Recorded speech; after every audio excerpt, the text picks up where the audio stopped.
Brian, nice to see you, man. Thanks for jumping on the call. I'm really excited today. We're going to talk about AI, how to um, avoid it replacing you specifically. Right. And I'd love to just get your thoughts as someone that's really in this space, someone that's got 20 plus years in the space, and now you're raising your first fund in the AI space. So really, really interesting to have you here and kind of talk about a lot of the questions that people are just struggling with. People don't understand. They know they need to understand, but they just don't. And this stat I think really sums it up nicely to start. 69% of current employees think that artificial intelligence is going to totally replace their job. Now, that seems like a big pill to swallow. Do you agree? I do. And thanks so much for having me, Brandon. I think people have been thinking about this not seriously enough for a long time. And now it's starting to get scary. Um, I started thinking about this a long time ago because I was a music student, and one of my professors wrote a computer program, the first actually, that would write new original music in whatever you put in the database, in the style of whatever you put in the database. So I've been thinking about it since like since the late 90s. And he was able to fool a bunch of scholars. So he'd put, a bunch of music in there and then take it to a Oh wow. conference with a bunch of music professors and then say, hey, I found this new Bach piece. And they all got excited because who doesn't want to hear a new Bach piece, especially if you're one of those kind of folks. And then it would turn out to be something that the computer wrote. So, So he um, said I found a new Bach piece somewhere that no one's heard before. Okay. yeah, That's was crazy. completely making it up. And Yeah. so where we're at right now is humans who are not using AI tools are at a significant disadvantage, which means that companies of any size that has humans that are not using AI tools are at a big disadvantage. It's still early days, and certainly there's certain areas that, like if you're a lawyer and you do certain types of law that are relatively easy, and you're used to just cranking out contracts, and you just take some contract that you wrote from one client, copy and paste, change the names, make tons of money from it. Hmm. Those days I think are over for simple types of law. For more complex types of law, crazy mergers, acquisitions, like really big cases, you still need a lot of smart humans in there with experience. But I think the biggest surprise is that we thought we would have robots, manufacturing, all the kind of stuff that folks like Elon are working on with Optimus at Tesla. We thought that the arts would be one of the last things to be completely revolutionized. But it turns out, if you want to create a logo or something, Dolly 3, Midjourney, it's really, really, really good. So Hmm. I'm the most concerned about, people who are writers and people who are cranking out a lot of creative collateral for marketing, say. I think they're in big trouble right now. Yeah, I think that's a good dovetail. Let's talk a little bit about kind of what's currently going on in the entertainment industry. There was Yeah. a writer's strike and then an actor's strike, and it's not all about artificial intelligence, but there certainly is some piece of it. This idea that an actor can come in, be scanned, motion captured one time, and then their likeness used in perpetuity, regardless of how much money they could command in the future. First of all, how realistic is that for you? I mean, the idea that you can have an extra and then in 10 years they're playing Thor, whatever, I mean, is that a realistic question? Yeah, it's definitely a realistic question. I don't know if you've seen some of these deep fake videos on the internet. I mean, there's whole companies right now that are raising money to detect deep fakes because it turns out it's actually very difficult. But from a writer, actor, screenwriter especially perspective, right now, we have motion capture, right? And so you're able to create these animated characters, but it's all very manual. I think the thing that impressed me the most was a Morgan Freeman deepfake, Mm. where, the voice was really close. It was Hmm. 90+%. All the minor facial expressions, very close. And so what they do is they show the video first, and they ask, hey, check out this new Morgan Freeman video. And then, you find out later that it's AI, and then you see the person who isn't Morgan Freeman moving their face and saying things, Hmm. and then you see them together. Yep. And this has also happened recently in music, where somebody who can't sing at all will sing, with the voice of, say, Drake, or, Yep. some really great singer, Michael Jackson, whatever. And yeah, I mean, this is a really, really, really big deal. I think I do think that there will always be room in the arts for people to do new things that only a human could think of. The question is what what things could only a human think of? And, Hmm. and, and, and the number of those things is decreasing exponentially, while the rate of crazy new things that AI can help you come up with is increasing exponentially. And so really, I think like it's not going to be that there's two factions, there's just the humans versus the machines. It's going to be the humans and the machines working together to be creative versus just the machines or just the humans. Mm, mm.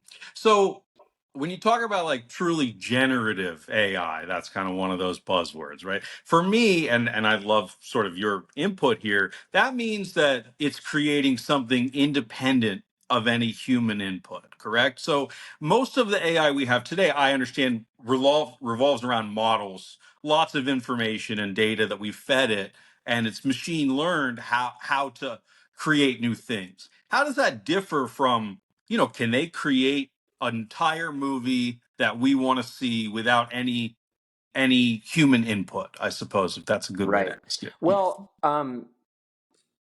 so the way these things work is that they just ingest a tremendous amount of data, and then they try to find the patterns in the data. But they find the patterns using neural nets and stacks of transformers and all this crazy stuff. It finds patterns, but the patterns that it finds will not necessarily immediately make sense to humans. And so by generative AI, what you really mean is that a human is giving a machine a prompt and then refining it. So it's not just, I mean, you can right now with Midjourney, some of these other image creation tools like DALL-E, or even with ChatGPT, you can just say, hey, tell me a story about anything, right? And it'll do it. But then you could say, tell me a story in the style of X, and then it'll give you some output, and then you can refine it, make it, more sensitive, make it more humorous, make it more irreverent, combine the style of this with the style of this, put it in fast-paced screenplay format, put it in like extended, novel format, put it in Shakespearean sonnet format, whatever. So you have to feed it a bunch of stuff. And in order to get to a full-length movie that's actually convincing, you'd have to give it a pretty sophisticated prompt. But this is one of these things. It's like, every time a human becomes really good at writing prompts, if they're keeping track of those prompts, and then they're keeping track of uh, how many prompts they require to get to the output that they desire, then, it's theoretically possible that you'll just be able to have one prompt. And the prompts should increase in efficacy exponentially as the technology does too, because it'll get better at interpreting what you mean. And so, I mean, it's definitely approaching a singularity where you could just say, hey, make me a movie that I like. Hmm. And it knows you, it knows all the movies you've watched. Somehow it's tagged everything that you find cool in very complicated ways. And then you could just watch, a movie that's perfect for you, for the rest of your life. Hmm. Like literally spend the rest of your life watching movies that you would have emotional responses to, that would be super interesting, that wouldn't repeat, stuff that was in the other movies. All that stuff is theoretically possible. It's just that it requires a lot of um, determining which patterns are not just significant and have high correlation, but that Brandon cares about. Yeah, You actually know? meaningful. Yeah. And there's going to be like a subset of patterns that are just meaningful to humans, based on our evolutionary biology, the way our brains work and stuff. But people are different. We have all these different languages and cultures and preferences and taboos, and like, so all that stuff has to be baked in too. But yeah, I mean, like, there's no reason why I don't want to, put a number of years on it, but I don't think that long. I think 10 years, everybody could just have full-length movies. I think that's totally realistic. Sign me up, man. Yeah, That sounds so great. Like I'm now binge watching like the Netflix of my brain, streaming me all the time. totally. And if Zuckerberg and these other folks who are working on AR and VR, VR specifically, you become the star of the movie, and then you're in the movie. Hmm. Hmm. So that's a whole Yeah, other level. that's wild. You brought up a really interesting concept, which I think people are starting to struggle with, which is create a piece of art or create a piece of music inspired by or sounds like, right? We've never really had this situation before. We've had satire before, which has Right. always been allowed, but satire is not the exact sound or look or whatever. If I create a piece of art in the style of Banksy, does he deserve some money, some credit? How should that work?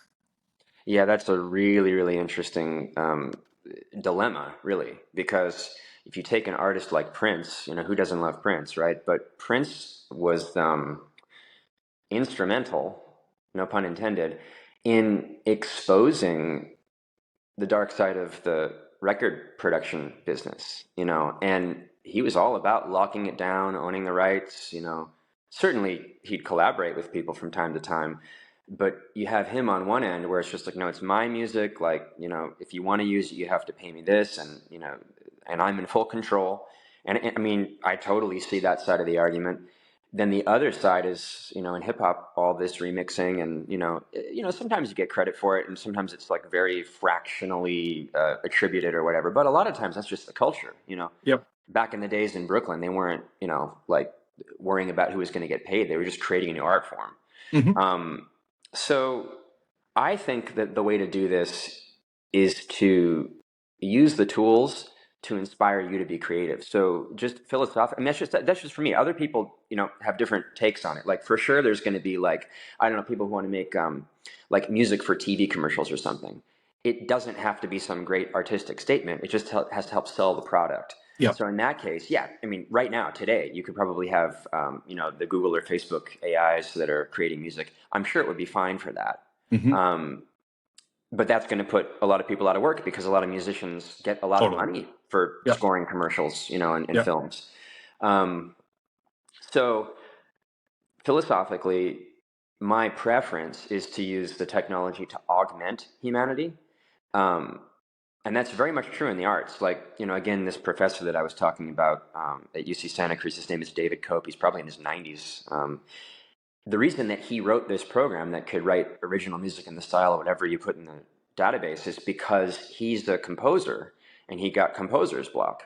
He didn't know why. He's an emotional guy and everything, but he didn't have some kind of like, psychological breakdown as far as I could tell. He just was cranking out lots of work, and then for some reason he couldn't. And so he got really frustrated. He's a programmer. He's like, I'm just going to write something that can make music in the style of me just to get me from my current situation to the next idea. And so a lot of times it would spit out, because this was a long time ago, but it would spit out a bunch of interesting things, and then that would unlock it, and he could finish his opera or whatever. So Mm. Mm. yeah, but yeah, I mean, I think also it depends on who you talk to. Like Sam Altman, from OpenAI, Sure. he does not want this to replace humans. I think he gets kind of a bad rap. He's actually very sensitive to making sure Oh, he that talks about it constantly. he Yeah. talks about it Yeah. constantly. Yeah, and it's subtle. Like Anthropic, which I also love, they named their chatbot Claude. They gave it a human name, right? Hmm. OpenAI is ChatGPT. It's designed to be treated like a machine assistant, Hmm. not like a human. Even though many times you can talk to it right now, still the interaction is not set up to be like you're talking to Claude. It's that you're talking to a machine assistant. Yeah. So Fascinating. yeah, So when you say that the humans that will be best prepared are the ones that work with the technology, right? Use AI as a tool.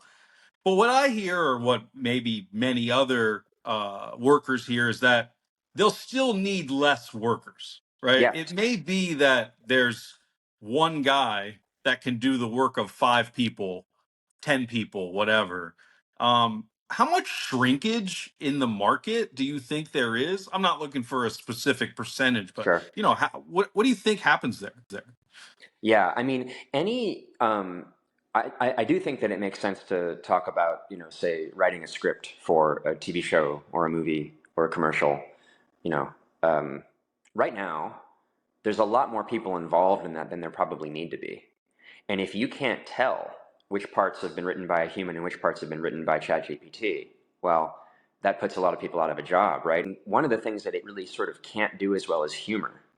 Like it can do it, but it's easier to tell if it's a machine than a human if you're writing jokes. Yeah. So that's one of those human things. Like, animals don't have humor, or maybe it's just very basic humor in some cases. But Mhm. so if you're talking about writers, like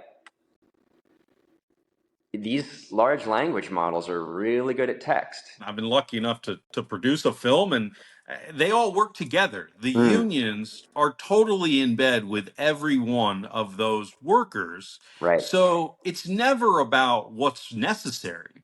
So it's not even a question of technology, right? Yeah. It's all about we are preserving these people's jobs. And without Mhm. being too political, whichever side you are on it, Yeah.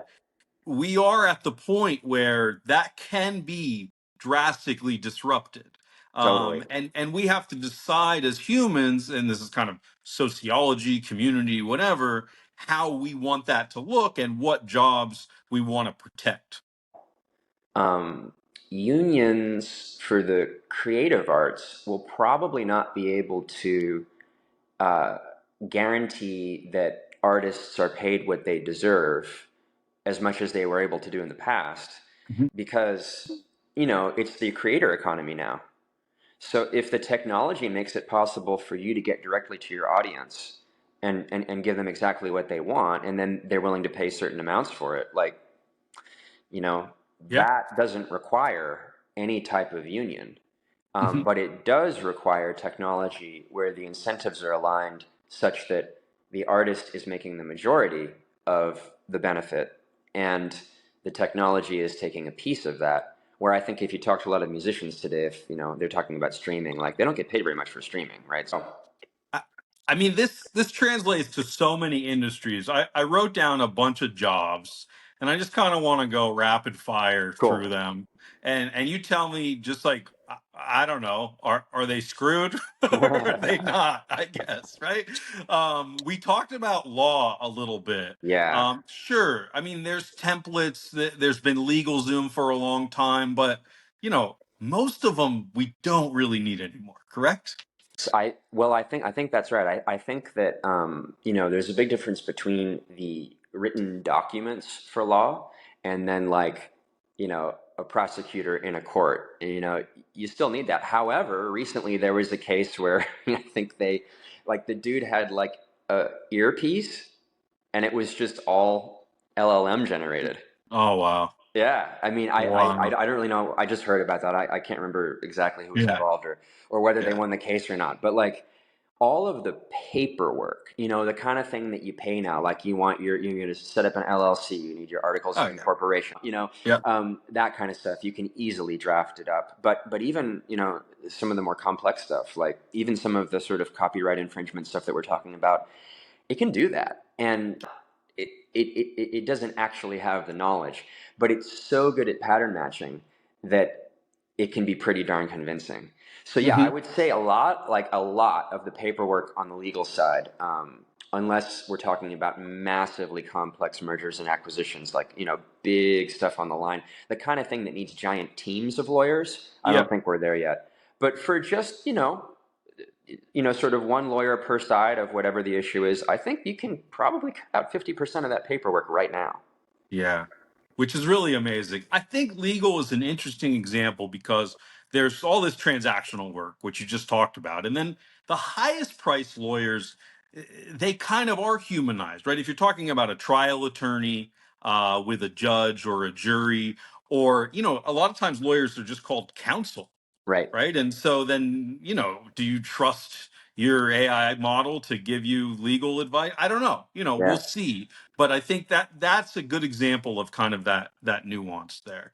Um, Yeah. I mean, here's one for you, right? Like, if you're the counsel at a company, let's say you've got a couple hundred employees, but what these lawyers do is they just ask each other for input. So, like, one lawyer who's never dealt with that specific type of case will pay the other lawyer their hourly rate on the company's, expense yeah, sure. to get expertise in that specific area where they kind of know Yep. about it, but they've never actually done that kind of case before. I Yep. think that's a huge place where, like medium-sized companies and large enterprises are going to save a lot of money. Yeah, totally. Because if Yeah. you get an expert witness on something, or it can be $1,000 an hour, whatever. Like it Yeah. can be really expensive. Yeah. Yeah. Easy, $1,000 an hour. Accountant. Mm. Yeah, that's another good one. What's happening a lot right now is people are creating, companies that are like, vertical AI. So it doesn't do everything like a, general AI will do someday, and what ChatGPT does pretty well today. It's just like a legal AI bot, Hmm. So it's Yeah. ChatGPT or one of the other ones, but it's got this wrapper, and so they basically have prompted it with a bunch of stuff in addition to what's already in the database for the LLM, in order to give you more relevant legal responses. Hmm. Hmm. But yeah, for accounting, I mean, like, again, it sort of depends on the level. Like if it's, junior bookkeeper for, a small business, that's not that hard, honestly. Hmm. Now, it Hmm. depends, like with all this stuff, it really depends on how much work you've done in the past, because you have unstructured data and structured data. If you like export, like if you just have a bunch of transactions and you're using, I don't know, whatever, like mint.com or one of these things, and it already has a category assigned to it, well, you've solved like a pretty big piece of the problem, because the LLM is going to be smart enough to associate like restaurant purchases, groceries purchases into like whatever consumables or something. Hmm. But so yeah, so like if it's totally unstructured data, if it's just a bunch of like merchant names and amounts, that's not as easy. It has to do a lot more work, and it's going to make more mistakes. But Hmm. if you've cleaned the data to some extent, if you've tagged the data to some extent, if it's familiar with a certain format where if it knows a little bit about that file structure before it receives a file, well, yeah, then like half the work is done. But accounting is quite complicated. That's why you have to study to become a CPA, and like it's actually really hard to get all the certifications that are required to do Absolutely. like for like international accounting, like really really hardcore stuff. If there's like a multinational corporation, like there's gonna be a big accounting department, like very complicated. I don't think it can handle that. But yeah, for like small and medium sized businesses, like Here's one that I think a lot of people would have thought we're here already. Bus driver. oh, interesting. Yeah, right, Um, right.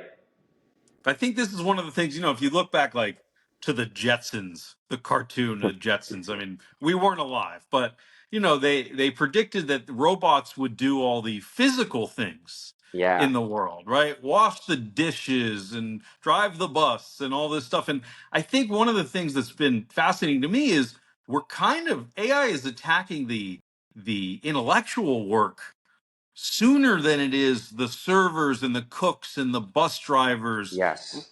Why has that happened? Yeah, I mean, I think I can't remember who the quote is attributed to, but it's something like, "Well, we thought we'd have flying cars, and we got 180 characters." Right? We asked about buses, so like, you know, there are lots of legal issues there too, because now you get like a bus full of kids, right? It's not just you and your vehicle, Yep.